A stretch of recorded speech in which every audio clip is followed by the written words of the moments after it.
It is not something that is caring for them, but rather a self-indulgent avoidance of the discomfort and the awkwardness of the subject. What's one of the common consequences of death avoidance? Well, it just forms a positive feedback loop within, the passing of generations. One of the most common examples of this is wanting to, lie to children about what's happening concerning their family members, even the smallest things like what has happened to an animal, the death of a dog or a fish or something. We can't just tell them that the fish has died, but instead we have to, go flush it down the toilet and lie about some kind of like fish heaven, or that it went to, fish kingdom or the fish farm or something like that, right? This kind of seemingly innocuous and harmless white lie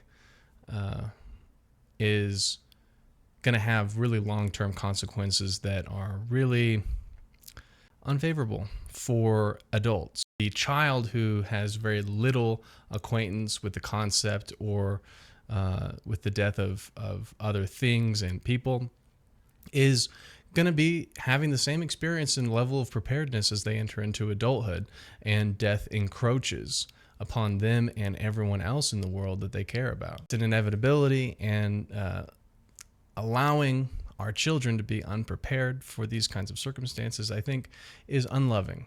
It is not something that is caring for them, but rather a self-indulgent avoidance of the discomfort and the awkwardness of the subject. So we should take our pains to properly introduce children to the concept of death and how to handle it in an emotionally intelligent and mature way that processes things and doesn't react in ways that are like counterproductive and maladaptive.